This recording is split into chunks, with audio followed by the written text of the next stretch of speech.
everyone, and welcome to Abundantly Minimal. My name is Sarah, and today I'm so excited to be joined by Julie from MrHairyPants.com. Hi, Julie. Hi, Sarah. So today we are going to be discussing the True Cost documentary and our reactions to it, as well as a couple other discussion points about the sustainable fashion industry. But for those of you who are joining for the first time, here on Abundantly Minimal, the goal is to try to create abundance, an abundant life, with a minimalist lifestyle. So we'll look a lot at, organizing and simplifying our homes, some different ways to have healthy, simple, and plant-based food and recipes. We'll look at travel and general inspiration for living a more abundant and enriched life. And so, Julie, do you want to talk a little bit about some of the work that you're doing or things that you talk about with your website? Absolutely. Like she said, I'm Julie from MrHairyPants.com, and I have a blog just promoting fun, fashion, and a more compassionate lifestyle. Julie was actually the one who kind of showed me about this True Cost documentary. So, Julie, would you be able to tell us a little bit about the movie and kind of how you found out about it? Sure. Well, I've always loved fashion, and I've always been interested in how our clothes are made, especially since I adopted a vegan lifestyle almost 7 years ago. Over the years, I've found out about more and more brands that aren't using animal products in their clothes or their shoes or their handbags. And so it just brought about that awareness for me. So it's kind of always on my radar. What are things made of? What am I wearing? On the flip side, I didn't know about the environmental damage that our clothing can make, especially fast fashion. So while I adopted a cruelty-free wardrobe, I would still shop at fast fashion because they have a lot of, things that aren't made from animals.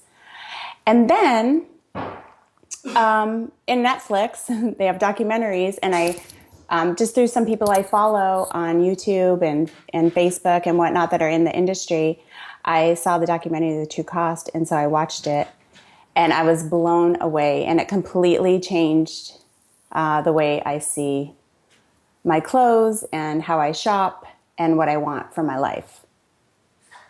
Yeah, absolutely. It is really incredible. As soon as you had mentioned it to me, it was something that I definitely wanted to check out, and I watched it right away. My husband and I both watched it together. Definitely from a vegan perspective, and also I've been really into the environment a long time. You kind of get a sense, you maybe have some preconceived ideas about what the global fashion industry looks like, but you don't really realize it until watching a film like this, where it's taking you into all these different places around the world, different steps of production, and it's really fascinating and eye-opening to see all that. So definitely, I really enjoyed it. I was even able to show it to some of my students as well, and that it was a really educational and eye-opening experience for them too, just to not take our fashion for granted. One of the common trends that they were talking about is just not making sure when they are buying things that it's something that they truly want to wear, and not just have it be, oh yeah, I kind of like that, it's on sale, it's a good price, at least, making those decisions. Yeah, I totally agree. And I think too, over the years, here or there, you'd hear about sweatshops, you'd hear that word, or you'd see somebody famous who is making clothes, and they're making them abroad, and then you would hear about, oh, they were involved with a sweatshop. But I just thought, I didn't make the connection to an actual person. And I just thought, I didn't know that it was as rampant as it was. But when you see the people and you hear their stories, and this is just a 90-minute documentary, so they spoke to a lot of people. It's not right. They deserve more than making me a $5 t-shirt. They deserve more for their life. They need to be able to provide for their families and live, as healthy as a lifestyle as they can, while not being poisoned by making me a $5 t-shirt. So that was very impactful for me. Absolutely. And to kind of just bounce off that idea, I know one of the stories that really stuck out to me, and I'm assuming to you as well, was talking about Shima and her story. For those of you who have not yet watched the film, Shima is from Bangladesh, in Dhaka, Bangladesh, and she's been working at a garment factory for most of her life, and she's 23, so basically the same age as I am.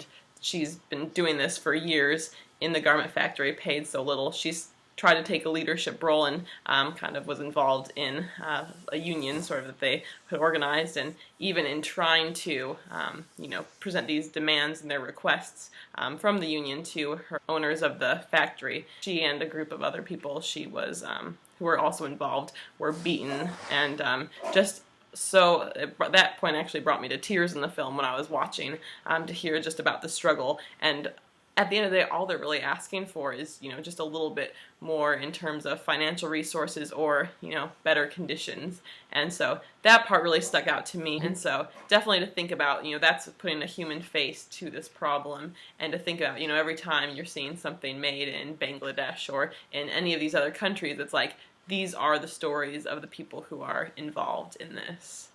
Right, exactly. It's, and like you said, they're not asking for a lot. They're just asking for a little bit more so that they can raise their kids, so that if their kids are sick or they're sick, they can take a sick day. They can't take a sick day. They will lose their job if they do not show up to work. And the other thing is, one might say, well, that's the country's fault. Like, they need to have better laws for their people. And that's true. And there are a lot of people advocating for those laws. But we can also do something. We are not powerless in this situation. We can vote with our dollar. We can make a difference by saying no and taking an interest in what is going on around the world. Because I feel like as time goes on, our world has become smaller because of the internet, and we have access to seeing what's going on in other parts of the world. I think people are traveling more than they ever did. And so, it seems like it's so far away, but it's not far away when you can see it on your computer screen and you can put, a face to what's going on, who's doing what. So I think that we have a lot of power, and I think that people get educated and informed, then they can make a decision. Because I feel like people really do care about people. You see outpourings of, whenever there's a tragedy, people change their Facebook screen to represent, what's going on as an homage to the people that have been hurt in another part of the country. So I think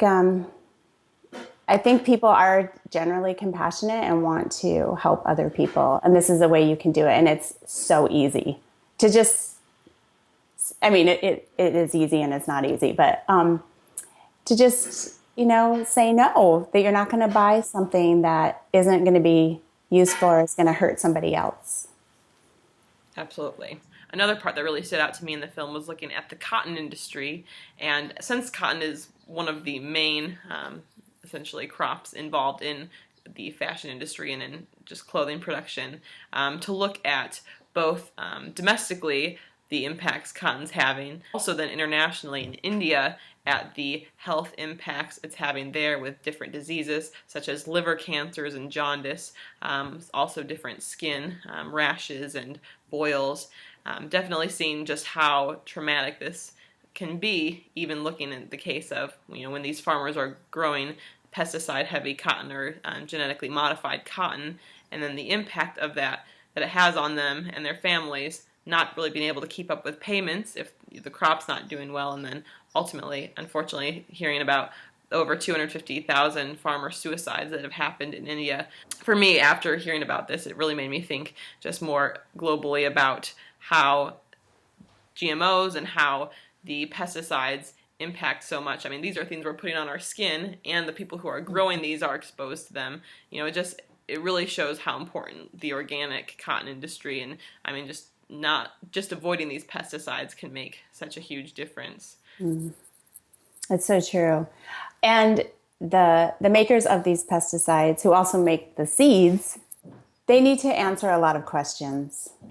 They are directly responsible for so much disaster and death, and it's that's like a whole nother topic. But as you were saying, like cotton uses the most pesticides, and 5 of the top 9. I'm reading this, so 5 of the top 9 are known cancer-causing chemicals, and that is in our country. So again, like, we can look at Bangladesh and point fingers to them, or some other third world countries and point fingers at their government for not taking care of their people. But we can also point fingers here at home with our government. And so this is the thing, you have a voice and you can use it to the betterment of yourself and your family and your future grandkids and all that good stuff by buying organic. Like that is one of the keys. And one of the most poignant parts of the film for me was the woman in Lubbock. Her name's Lorraine Pepper. She realized, and she's been in the cotton industry for like I think her whole life, because her grandpa started it. She said that it is imperative that we grow organic cotton. It's not just a choice. It's a necessity, because the soil, it can regenerate itself, but not when you're constantly like pouring pesticides into it year after year after year, decade after decade after decade. And I thought it was really sad and surprising to hear about the cancer treatment centers in Lubbock, that when her husband got cancer, they did not have to travel from Lubbock, which is a small town in Texas, to get cancer treatment, because there are so many cancers in that city, and they grow like the most cotton, I think, in the United States. That's here. That's like not that far away from us. So it's really important to use organic cotton or buy organic cotton. And like you said, we're putting the clothes on our skin, our largest organ. We're sleeping on these chemicals. Cotton is what we usually use for bedding and sheets and towels. So while you can't, it's important to change the way we think and to change the way we buy and spend our money. Absolutely. And that's where that idea of, voting your dollars, that's a perfect example of this.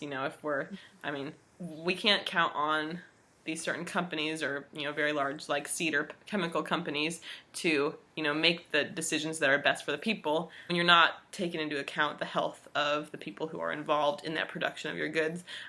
It does really have to, a lot of the responsibility does lie in the consumers. And so, eventually if more people do start purchasing organic cotton, and we'll see more of a market shift as well. And then by default, because they want to continue making profits, the companies will then hopefully shift towards more organic cotton if that is what is selling more. And so that's probably one of the ways that we can feel empowered to try to make changes in this industry.